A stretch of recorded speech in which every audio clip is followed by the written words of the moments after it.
নমস্কার। আজকে সিংহ রাশিকে নিয়ে বলবো। সিংহ রাশির ক্ষেত্রে মঙ্গলের পরিবর্তন। মঙ্গল তো হচ্ছে সিংহ রাশির ক্ষেত্রে কারক গ্রহ, ভাগ্যের ঘরের অধিপতি এবং সুখের ঘরের অধিপতি। ভাগ্যের ঘরটা হচ্ছে মূল ত্রিকোণ রাশি মেষ রাশি, আর সুখের ঘরটা সাধারণ রাশি বৃশ্চিক রাশি। তো মঙ্গলের এই সপ্তম ঘরে অবস্থান কীরকম প্রভাব দিবে মঙ্গলের, কোন দিক থেকে লাভবান হতে যাচ্ছে, কোন দিক থেকে বিশেষ সাবধান। কারণ মঙ্গলের পরিবর্তন হওয়া মানে 5টি গ্রহের অবস্থান এক জায়গাতে হয়ে যাওয়া। সূর্য, মঙ্গল, শুক্র, বুধ, তারপর রাহু। তো মঙ্গলের এই অবস্থানে একটা কিন্তু জটিল পরিস্থিতি তৈরি হচ্ছে সপ্তম ঘরে। কিন্তু সব থেকে বড় জিনিসটা হচ্ছে যে দেবগুরু বৃহস্পতির নবম দৃষ্টি পড়ছে আবার এই ঘরে। তো কোন দিক থেকে লাভবান হবে এই সিংহ রাশি এবং কোন দিক থেকে বিশেষ সাবধান, সমস্ত কিছু আজকের ভিডিওতে তুলে ধরবো। তো অনুষ্ঠানটি শুরু করার আগে সবার প্রথম বলি যে এটা গ্রহের গোচর এবং চন্দ্ররাশি অনুসারেই বলা হচ্ছে, কারো কোনো রকম ব্যক্তিগত গোষ্ঠী ধরে আলোচনা নয়। এবং তার সাথে বলবো, যদি অনুষ্ঠানটি ভালো লাগে তাহলে লাইক শেয়ার কমেন্ট অবশ্যই করবেন, তার সাথে সাবস্ক্রাইব করবেন। আপনারা সাবস্ক্রাইব করলে বিশেষভাবে অনুপ্রাণিত হই। এবং বর্তমানে সিংহ রাশির তো ঢাইয়া চলছে, শনিদেবের ঢাইয়া। আগামী দিনে সিংহ রাশি সম্পর্কে বহু বহু ভিডিও দেওয়া হবে। যারা জ্যোতিষী সংক্রান্ত বিষয়কে ভালোবাসেন, গুরুত্ব দেন, ইন্টারেস্টের, আশা করছি তারা বিশেষভাবে অনুপ্রাণিত হবেন। তো যাই হোক, অনুষ্ঠানটি শুরু করছি। তো সিংহ রাশির ক্ষেত্রে যে ঘরে অবস্থান করছে এই 5টি গ্রহ, সেটা কিন্তু সপ্তম ঘর, কুম্ভ রাশি। এখানে তার রাশির অধিপতি সূর্য অবস্থান করছে, মঙ্গল অবস্থান করছে, তারপরে বুধ থাকছে। বুধ তো থাকবে একদম অনেক দিন, এপ্রিল মাসের 12 তারিখ পর্যন্ত থাকবে। শুক্র 1 তারিখ পর্যন্ত থাকছে মার্চ মাসে, তারপরে শুক্রের রাশি পরিবর্তন হয়ে যাবে। এবং সূর্য থাকছে মাসের মধ্যভাগ পর্যন্ত, আর মঙ্গল থাকবে হচ্ছে এপ্রিলের 2 তারিখ পর্যন্ত। এই তো হচ্ছে 5টি গ্রহের অবস্থান। আর রাশির উপর কেতু অবস্থান করছে। কেতু আবার যে নক্ষত্র থাকছে সেটা কিন্তু আবার শুক্রের নক্ষত্র, পূর্বা ফাল্গুনী নক্ষত্র। আর অষ্টম ঘরে শনি, শনি অবস্থান করছে নিজের নক্ষত্র, যেটা হচ্ছে উত্তরা ভাদ্রপদ। উত্তরা ভাদ্রপদ নক্ষত্র নিয়েও বিশেষ কিছু বলেছিলাম, ক্যালকুলেট, হিসাব, অঙ্ক, ম্যাথামেটিক্স।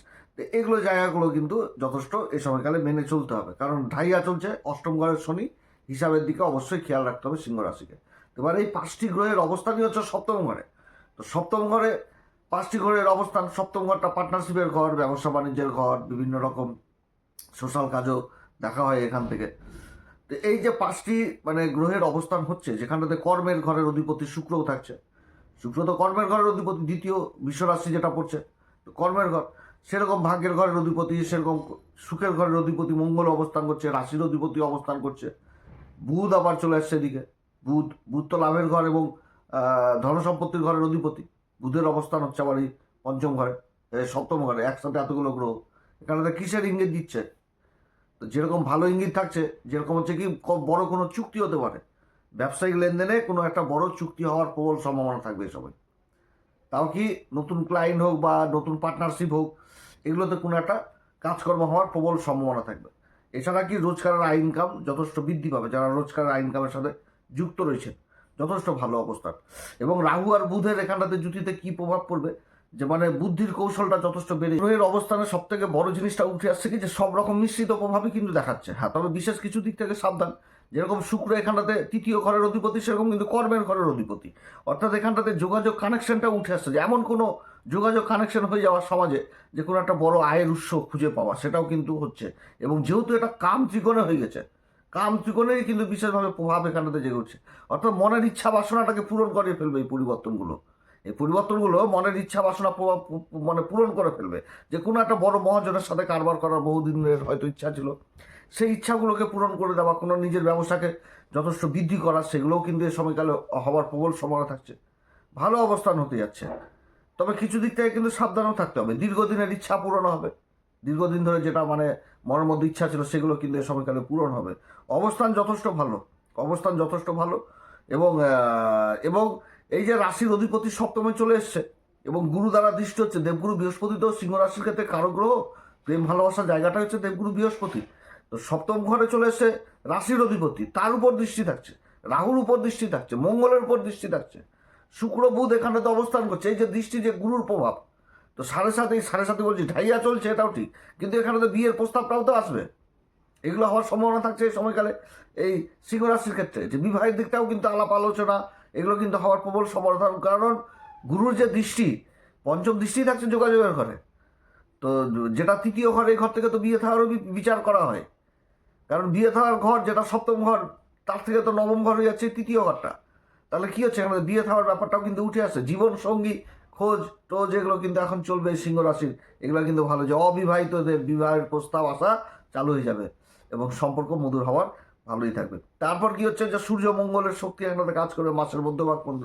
তো কিরকম প্রভাব দিবে? সামাজিক মর্যাদা দিবে, আত্মবিশ্বাস যথেষ্ট বলি হবে, কিন্তু সিংহ রাশিকে মেনে চলতে হবে। যখন সূর্য আর সেনাপতি যখন অবস্থান হয় তখন কিন্তু লেখাপড়িটাকেই আগে কার্যকরী, অর্থাৎ পরিকল্পনা মাফিক কাজ করতে হবে। কারণ দেবগুরু বৃহস্পতির দৃষ্টি থাকছে, দেবগুরু বৃহস্পতি তো জ্ঞান দিবে, সূর্যকে মানে রাজাকে আদেশ করবে, রাজা সেই জিনিসটাই মন্ত্রীর দ্বারা করাবে। অর্থাৎ পরিকল্পনা মাফিক কাজ করতে হবে। আর শনি অষ্টম ঘরে বসে রয়েছে, শনি বুঝাচ্ছে যেটা করবা সেটা হিসাব করে কিন্তু করতে হবে, আয় ব্যয়ের হিসাব রেখে তোমাকে করতে হবে এবং বিশ্লেষণ করে করতে হবে। তুমি হুটহাট ডিসিশন, তোমাকে কোনো কাজের পারমিট দেওয়া হলো, তুমি সেই কাজটা করবা, কিন্তু তুমি জানোই না, তোমার নলেজ নাই, তো তোমাকে অবশ্যই উপযুক্ত লোকের কাছে নলেজ নিয়ে তারপরে তোমাকে নামতে হবে কাজে।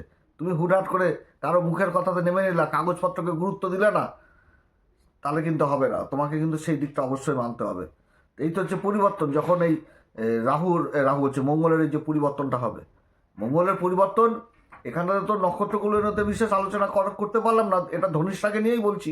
এরপরে শতবিশাতে যখন আসবে তখন অন্যরকম, কারণ 5টি গ্রহের বিচার ওইভাবে কিন্তু করা খুব মুশকিল, যে 5টি গ্রহে 5 রকম নক্ষত্র ডেট ওয়াইজ বলতে হবে, তাহলে অসুবিধা হয়ে যাবে। এরপরে যখন মঙ্গলের পরিবর্তনগুলো হবে, যে শতবিশাতে আসবে, তারপরে পূর্বা ভাদ্রপদে যাবে, এর যে প্রভাবগুলো, এবং এর মাঝখানে আবার শুক্র রাশি পরিবর্তন করবে, শুক্র তো রাশি পরিবর্তন করে অষ্টম ঘরে ঢুকে যাবে, উচ্চ অবস্থায় থাকবে তখন শুক্র। এই সিংহ রাশির ক্ষেত্রে তো শুক্র তো কর্মের ঘরের অধিপতি, সেরকম যোগাযোগের ঘর, যে শনির সাথে জুতি করে নেবে একদম উচ্চ অবস্থায়, তো তারও তো প্রভাবগুলো থাকবে কিনা, তো সেইগুলো এখানটাতে আলোচনার বিষয় রয়েছে। অর্থাৎ এই যে মানে 5টি গ্রহের যে সংযোগ হচ্ছে সপ্তম ঘরে, এর কিন্তু ভালো দিক অবশ্যই রয়েছে, তবে খারাপ দিকও তো রয়েছে, ভালো দিকগুলো তো তুলে ধরলাম। আছে আর একটা কথা, যে যারা ব্যবসা বাণিজ্য করছেন, তো এই সময়কালে কিন্তু চাপলুসিগিরিও করতে হবে। চাপলুসিগিরি, যে মহাজনের সাথে কাজ করছে সেই মহাজনকে সন্তুষ্ট রাখতে হবে সব দিকে। যে কোনো অফিসে কাজ করছি, সরকারি বেসরকারি কর্মচারীদের ক্ষেত্রে বলছি, তো তাদের যে উচ্চ আধিকারিক রয়েছে তাদের সাথে সম্পর্ক ঠিক রাখতে হবে। যারা পার্টনারশিপে ব্যবসা বাণিজ্য করছেন তাদের মধ্যে সম্পর্ক জায়গাটা ঠিক রাখতে হবে। রাগঢাক কিন্তু রাখা যাবে না, রাগঢাক রাখা যাবে না।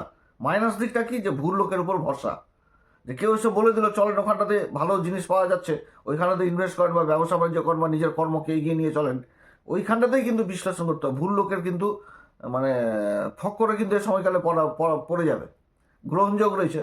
এবং তার সাথে কি, যে কোনো চুক্তি হওয়ার আগে, চুক্তি করার আগে বিশেষভাবে কিন্তু সাবধান, না তো প্রতারণার শিকার হয়ে যাওয়া। যে কারোর সাথে ব্যবসায়িক চুক্তি করছেন, কাউকে চেক সাইন করে দিয়ে দিলেন, ঠিক আছে নিয়ে যান, চেক সাইন করলেন, লিখলেন 1 হয়ে যাবে 2, এগুলো দিক থেকে কিন্তু সাবধান এই সময়কালে সিংহ রাশির। ভ্রম মনের মধ্যে কাজ করবে, ভ্রম, বিশেষভাবে সতর্ক।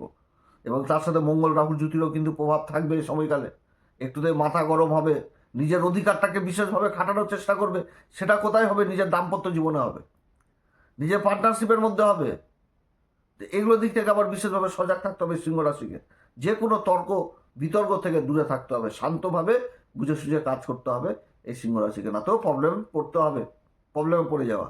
বিশেষ করে দাম্পত্য জীবনের ক্ষেত্রে বলছি, যারা দাম্পত্য জীবন পালন করছেন, যে নিজের জিনিসটাকে এগিয়ে রাখতে হবে, নিজেরটাকে বুঝতে হবে, সেটা করলে চলবে না। বিপরীত মানে লিঙ্গের প্রতি বিশেষভাবে সম্মান প্রদান করতে হবে, না তো দাম্পত্য জীবন, ইন্টারনাল অ্যাফেয়ার, এগুলোও কিন্তু উঠে আসছে। অতএব এদিক থেকে কিন্তু বিশেষভাবে সাবধান। যারা ব্যবসা বাণিজ্য করছেন হুটহাট করে ডিসিশন নেবেন না, ঠান্ডা মাথায় নেবেন। নিতে হয়তো একদিন দেরি হচ্ছে, সেটাও ঠিক, কিন্তু নিবেন ঠান্ডা মাথায়।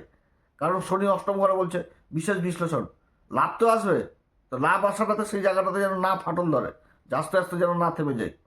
এগুলোও কিন্তু দেখার বিষয় রয়েছে সিংহ রাশিকে। তো সব গ্রহে যে সব শুধু ভালো ভালো ফল দেবে সেটাও না, ভালোগুলোও বললাম, খারাপগুলোও তুলে ধরলাম, এদিক থেকে খারাপ। তো যাই হোক, এই সময়কালে কোন উপাচার? প্রত্যেকদিন হনুমান চল্লিশা, বজ্রকবাণ, শ্রীরাম সীতার মন্ত্র, এগুলো তো আগে থেকেই পাঠ যেটা বলে আসছে এগুলো করবেন। যাদের জন্মছকে সূর্যের অবস্থান খারাপ রয়েছে, রাশির অধিপতিরই অবস্থান খারাপ, গ্রহণযোগে পড়ে রয়েছে, খারাপ অবস্থায় পড়ে রয়েছে, রাহুর মহাদশা চলছে, শনির মহাদশা চলছে, সূর্য গ্রহণযোগ, তো তাদের ক্ষেত্রে কি বলবো? বাড়িতে সূর্য যন্ত্র স্থাপন করবেন, পিতার সাথে সম্পর্ক ভালো রাখবেন। কারণ সূর্যের মেন ভাগ্যের ঘরই হচ্ছে মেষ রাশি, সূর্য ওই ঘরে আবার উচ্চ হয়ে যায় ভাগ্যের ঘরে। তো এই জিনিসগুলো দেখতে হবে। সূর্যকে ঠিক রাখতে গেলে সূর্য যন্ত্র বাড়িতে স্থাপন করতে হবে, রাহুকে ঠিক রাখতে গেলে সরস্বতী যন্ত্র স্থাপন করতে হবে। এগুলো কবচ, যন্ত্র মানেই কবচ। তো যাই হোক, এগুলো করতে হবে। অনেকে বলবে যে মা দুর্গা, হ্যাঁ মা দুর্গাতেও হয়, মা দুর্গার ওম হিন্দু দুর্গায় নম এই মন্ত্র জপ করলেও, মা দুর্গা তো হচ্ছেন দুর্গতি নাশিনী, সব রকমই দুর্যোগ, সব বাধা বিপত্তি বার করে কিন্তু রাহু এক কথায় বলতে গেলে রাহুর আরাধ্য হচ্ছে মা সরস্বতী দেবী। সরস্বতী মায়ের উপাসনা করতে হবে। তো উপাসনা বলতে কি যন্ত্র নিয়ে এসে স্থাপন করো, তার সামনে ওম হিং এম ক্লেম সরস্বতী দেবায় নমঃ মন্ত্র উচ্চারণ করো, একদম জাদুর মতন কাজ করবে। তবে মন্ত্রকে জাগ্রত করতে হবে, মন্ত্র পালন করতে হবে ঠিক মতন করে, যথেষ্ট ভালো রেজাল্ট পাওয়া যাবে। এ সময়কালে ভুল করেও নিজের পিতার সাথে খারাপ ব্যবহার করা যাবে না। ও আর একটা কথা, সেটা হচ্ছে কি যাদের জন্মকুষ্ঠিতে সূর্য, মঙ্গল, শুক্র, রাহুর জুতি রয়েছে তারা বিশেষভাবে সাবধান। কোন দিকে? জায়গা জমি সংক্রান্ত, বিবাদিত সম্পত্তি। এদের জীবনে কি জায়গা জমি থাকলে বিবাদ লাগে জায়গা জমি নিয়ে। অতএব যারা জায়গা জমির সাথে যুক্ত রয়েছেন তারা কিন্তু বিশেষভাবে সাবধান। কাগজপত্র মেনটেন করে কিন্তু কাজ করতে হবে, না তো কিন্তু ছলনার শিকার হয়ে যাবে। এদিক থেকে সাবধান। তো যাই হোক, অনেক কথা আলোচনা করলাম। যদি এই আলোচনা সত্যি ভালো লাগে তাহলে অবশ্যই নিজের ভাবে লাইক করবেন, শেয়ার করবেন, সাবস্ক্রাইব করবেন। আর এরপরে আবার আসবে একটি নতুন পর্ব নিয়ে। নমস্কার, ধন্যবাদ।